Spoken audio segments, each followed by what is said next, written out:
Shalom, selamat pagi untuk kita semua dimanapun kita berada. Kita boleh bersyukur kepada Tuhan sudah menuntun kita hingga pada saat ini. Dan kami akan membahas sedikit dari pelajaran kita, itu pelajaran yang kelima dengan judul Tuhan berperang untuk Anda. Ya, kita akan berdiskusi beberapa pertanyaan di sini yang saya akan tanyakan. Sebelum itu saya memperkenalkan diri, nama saya adalah Onesimus Nubuasa dan ini adalah narasumber kita. Perkenalkan, nama saya Tito Silaid dari Universitas Advent Indonesia. Baik, terima kasih. Kami akan mendiskusikan dua pertanyaan ini yang saya akan tanyakan kepada PhD Tito Silaid.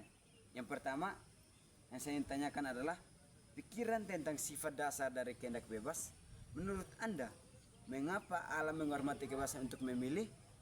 Bagaimanakah kasih dan kebebasan memilih berhubungan satu sama dengan yang lain? Oke, terima kasih atas pertanyaan yang disampaikan kepada saya.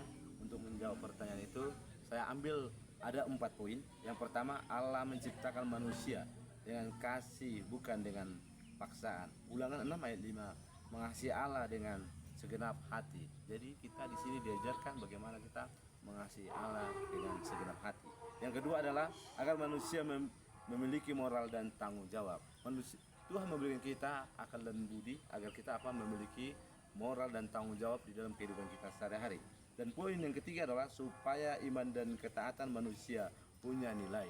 Di sini dikatakan adalah biar manusia itu memiliki akan ketaatan, yaitu harus dinilai dengan memiliki nilai. Dan poin yang keempat adalah kebenaran adalah gambar dari rupa Allah. Kejadian 1 ayat 26. Di sini dikatakan adalah kebenaran dari rupa Allah, ya. Allah digambarkan di sini dengan rupa yang benar, ya. Jadi setiap kehidupan yang ada adalah memiliki rupa dari Allah. Itu mencerminkan kebenaran. Terima kasih atas pertanyaan. Amin, terima kasih. Jadi kita sudah mendengarkan bagaimana kebebasan memilih. Jadi Tuhan memberikan kita kesempatan untuk memilih apakah kita memilih yang baik atau yang tidak baik.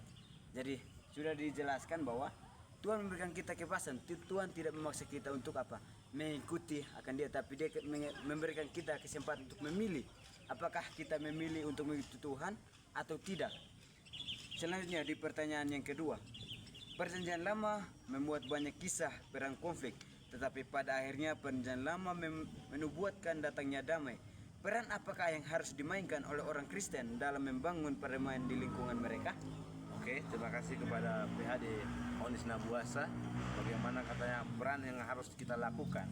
Di sini saya ambil ada 5 poin. Yang pertama adalah menjadi pendamai, tertulis dalam Matius 5 ayat 9. Kita sebagai manusia yang sudah terpilih, kita harus menjadi manusia yang mendamaikan di dalam setiap kehidupan. Poin kedua adalah menjadi teladan dan sikap dan dalam perkataan. Di sini dikatakan kita juga harus menunjukkan teladan kita sebagai manusia yang terpilih, ya, dan menunjukkan sikap agar agar kita bisa dilihat oleh banyak orang sesuai dengan teladan Tuhan. Yang ketiga adalah mengampuni, tidak membalas kejahatan dengan kejahatan. Di sini kita diajarkan untuk mengampuni, ya, tidak membalas kejahatan yang datang kepada kita dengan kejahatan, tetapi membalasnya dengan kasih.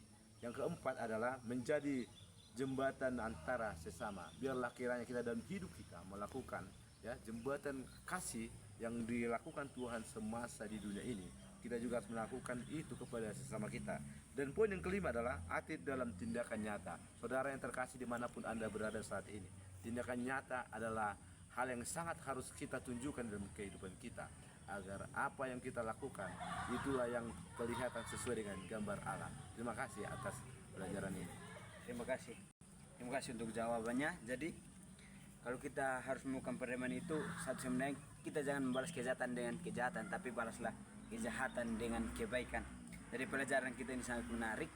Biarlah pelajaran ini menguatkan kita agar kita lebih dekat dan lebih setia kepada Tuhan. Kiranya Tuhan Yesus memberkati kita. Salam. Amin.